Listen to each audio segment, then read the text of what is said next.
dear and precious ones. Welcome to this time.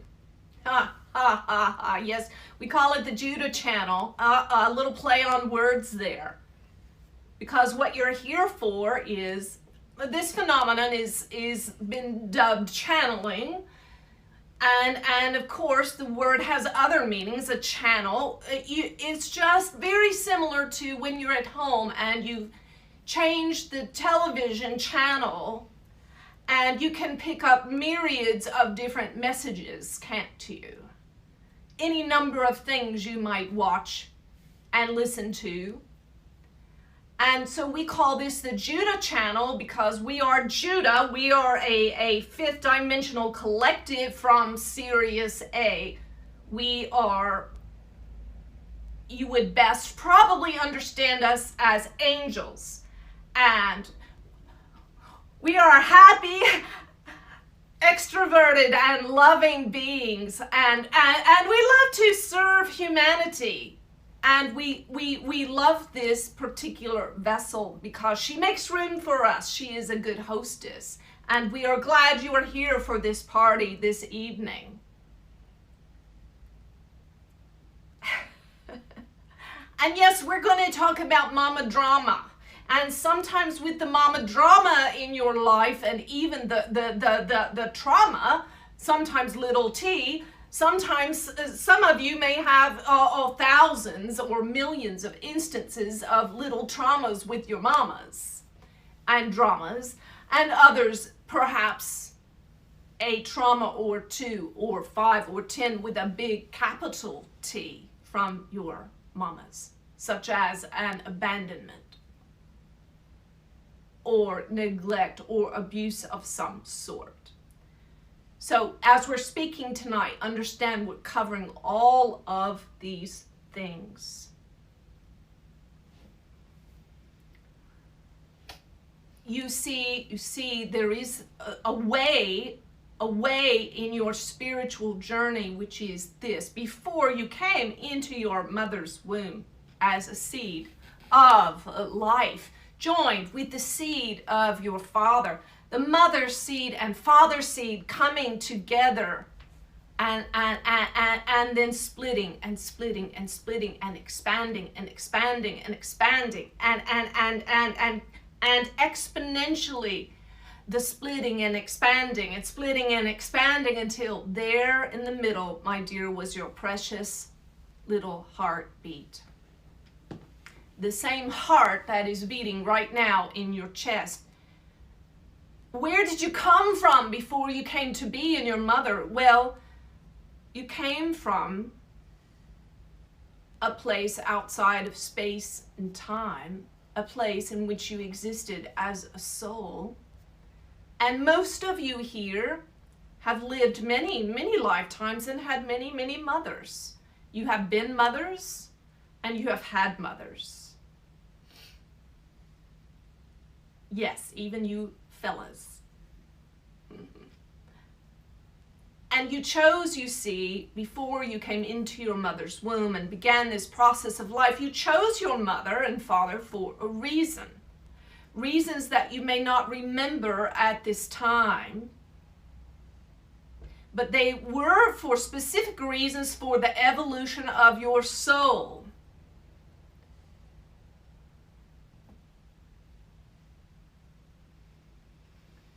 And some of you have what you would call, would you consider very good mothers, and others very bad mothers, and then a lot of everything in between.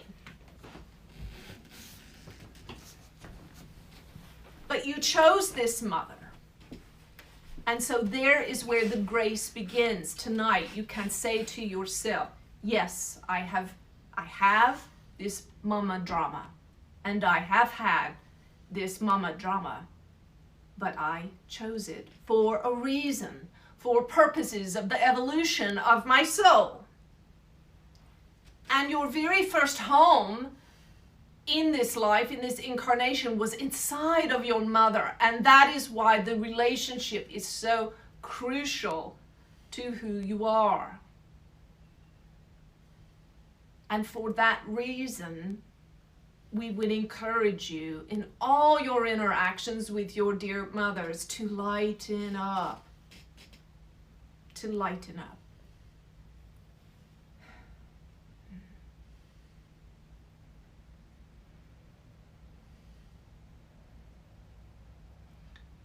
Now, this vessel has been talking to you. We have been talking to you about levels of consciousness. And we're going to continue talking about this for some time going forward.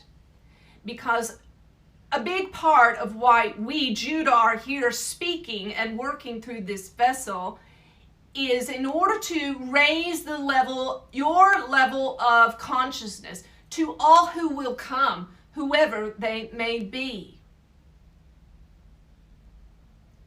We're going to talk on a scale from 0 to 1,000. 0 being the level of shame, hatred, despair.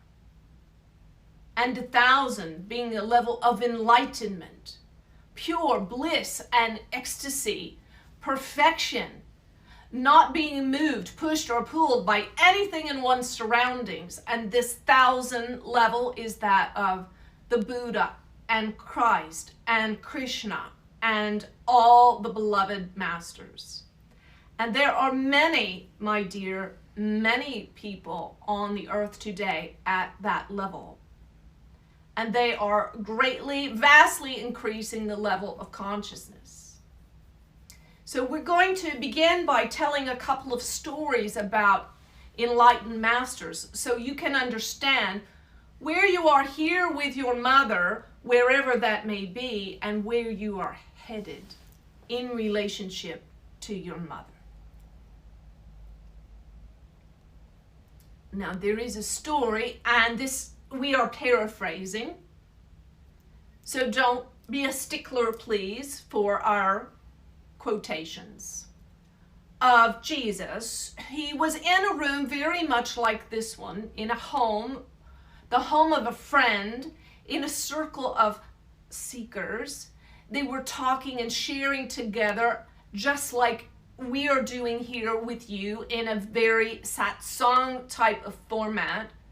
And the room was quite crowded, and there was lots of discourse, questioning, and conversation going on. And someone said to him, "Oh Lord, look, there's your mother and brother outside. They can't get in because it's so crowded in here.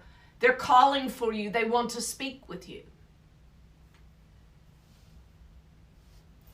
And Jesus was, well, you might think he was being very rude. He said, more or less, so what? He said, "Who is my mother and who is my brother? You're my mother and you're my brothers." Well, what do you think he meant by this?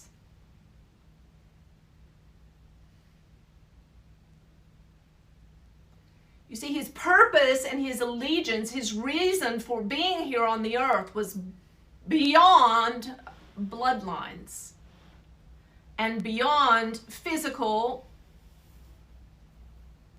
genetic, and relational bonds.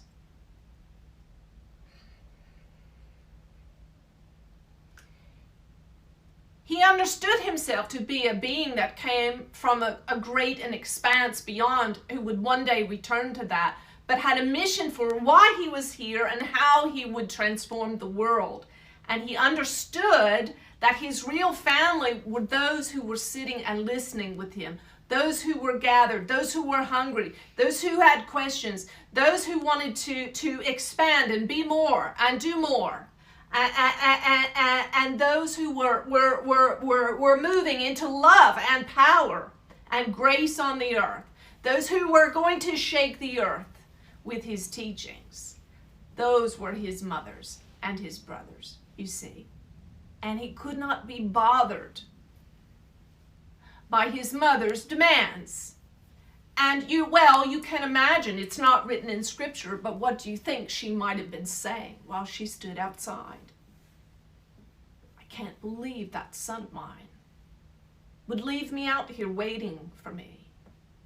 would not send someone to bring me in, or would not stop what he was doing to come and give me his attention. I'm his mother, no less. Or who knows what she might have been thinking. But you see, he understood why he was here, and he understood that at that moment in his time, the soul which was in the body of Mary, his mother, was not on the same journey. And he was able to accept that and leave her to her way, but not relinquish what he had to do out of a false sense of responsibility to family. Are you with me so far? Yes. Now we will tell you one other story about an enlightened being, Osho, and it is said that his mother came before him in her latter years and knelt before him like one of his followers. And he reached down and touched her feet, which was in that culture, the Indian culture, a sign of honor and respect and servitude. And the others around him assumed, oh, he is giving her respect because she is his mother. But he said, it is not so. I am giving her respect. I am giving her respect because of her egolessness, because she understands that in our relationship now, it is she who is learning from me, not me who is learning from her.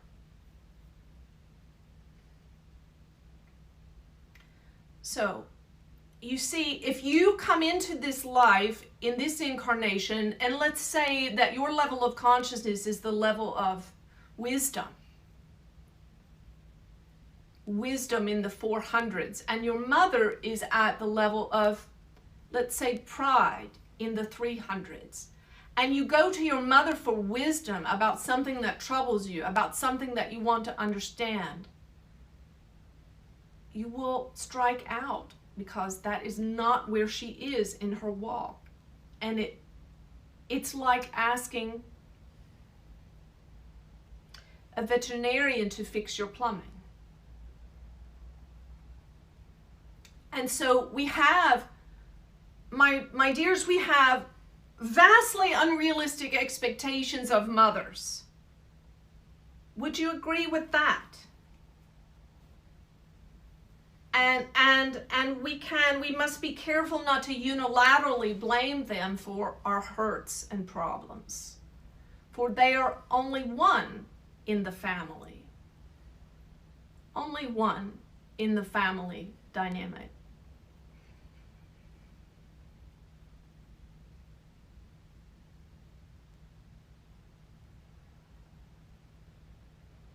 And depending on your perspective, your background, we will share some of this vessel's background. Her mother's maiden name was Church, and that is no accident, because she was one of 5 sisters, and they were lovingly and laughingly called the Church women.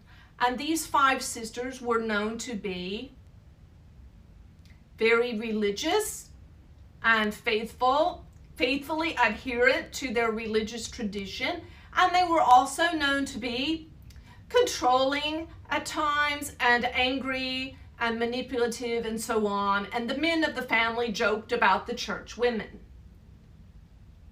And this is a metaphor or a prophetic ensign of some Church women, women who are raised and groomed and conditioned within certain ways of thinking, and without great care and awareness, this conditioned sort of mind is unfortunately used to control children to bring them in line with expectations. And it has the unintended consequence sometimes of them not being able to be themselves, to be bad, to be hurt, to be sad or angry, or to question what they have been taught to be true, and many other unfortunate consequences. And without a great deal of unconditional love and awareness, this type of thinking can be used to mothers wound children with fear-based thinking. And they do it with these commonly known behaviors of mothers, such as guilting, shaming, blaming, criticizing, perfectionism, expectations.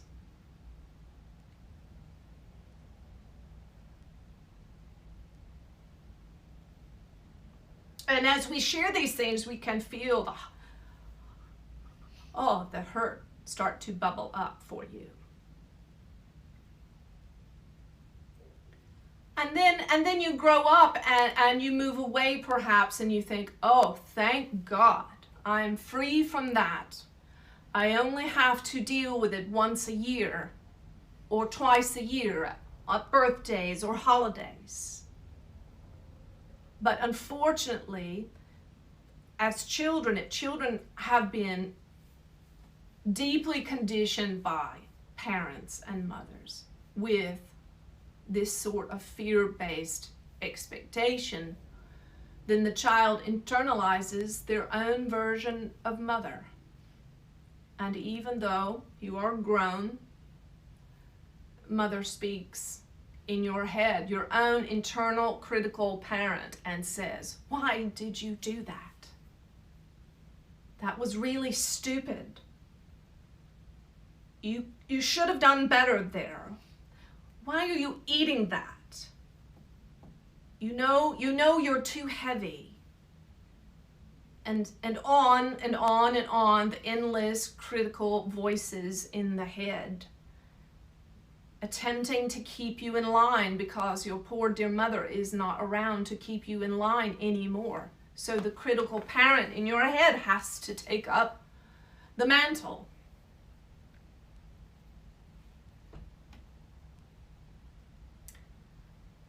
Okay, so that's a lot. So where do we go with it?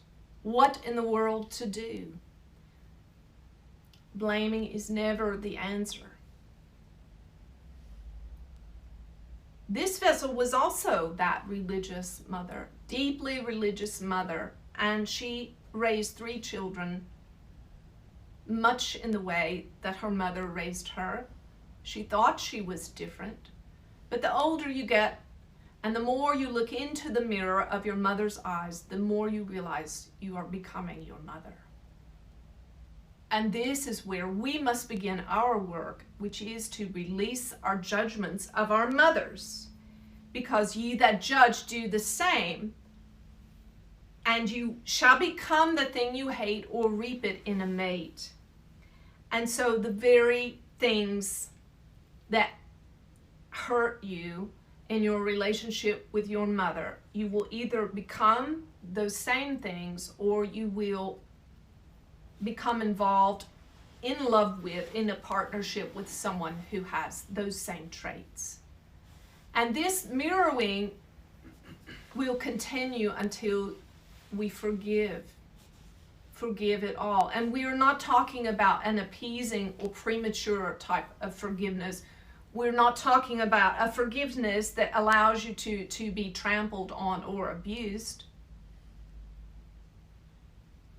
but setting your face towards an ultimate future in which you forgive it all.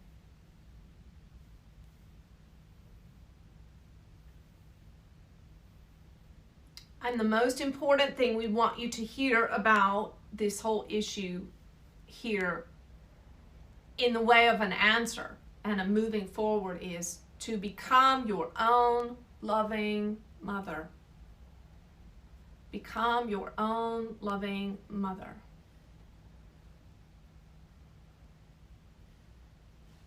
In every moment, whatever you are facing, whatever you are feeling, whatever you are experiencing, be there for yourself. And if you don't have the example of a loving mother, or if the example was inconsistent, just imagine to yourself, maybe you know someone who was a very loving mother. And if you don't even have that, imagine for yourself, what would you do for a child, a young child that was feeling what you're feeling right now, that was going through what you're going through right now, and then be that for that child, which is you, which is yourself. And begin to reparent yourself. Reparent yourself. Letting go of scolding yourself. Letting go of holding yourself to unrealistic expectations. Letting go of the dream. You know, for each of you, we imagine, especially there are one or two here, that your parents have stated dreams for you over and over and over, and you feel the constant sorrow and hurt of knowing that you in no way want that thing. You don't want that for your life. And so you stay split all the time between trying to show love for them by fulfilling this dream and being true to yourself. And you cannot do it. This gentleman's master taught the young adults to rebel against their parents. Now, I was taught, this vessel was taught as a young person, that rebellion was a terrible sin. To rebel against one's parents was equal to witchcraft. It was equal to having a mother voodoo doll and stabbing it with pins or so on. But there is a gift in rebellion, and the gift of it is this. You say, this is not who I am and not what I want to be. And it is your soul standing up and saying, I'm more than the way you have defined for me. And I want to have my own dreams, not yours. And so if you are a mother, we are pleading with you to please release your expectations and idealizations of the perfect family and the perfect child and so on. This mother has had to die over and over to dreams and expectations for her children. But she does not know all that their soul has been through.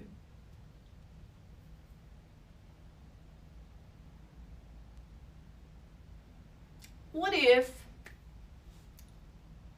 a young man incarnated into this life, and in his past lives, for many lifetimes, he had been a slave, oppressed, beaten, impoverished, abused?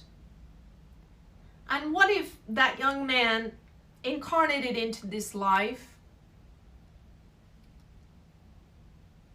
and he took a job and the boss was harsh and cruel and demanding, and the young man spoke up for himself and said, I quit? Does that sound like progress to you for that young man's soul? Yes. And so we mothers have to understand that we don't see and know all things, and that we can love and trust these young ones. Yes, we give them safety when they are young, and as much unconditional love as we can with the insight that we have. And then our job is over a lot sooner than we want to admit. And so mothers, speaking to mothers right now, can you let go of your attachment to your role as mother?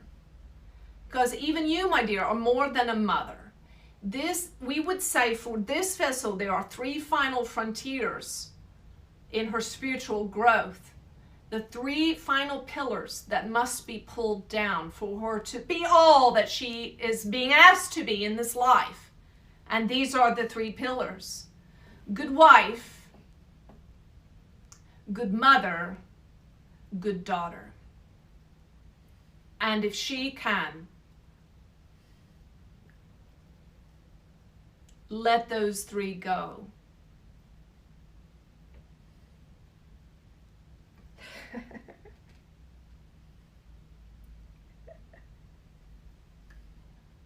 then you will see what a woman can do on this earth. And for those of you who are not mothers, can you let go of your role as good son and good daughter and instead be what your heart is crying out for you to be? Be who you are. Be who you are. Even if no one in your family aligns with your dream. And for some of you young women, there is a gross, we will say, expectation that you must be a mother. And if you are not a mother, somehow you've missed something.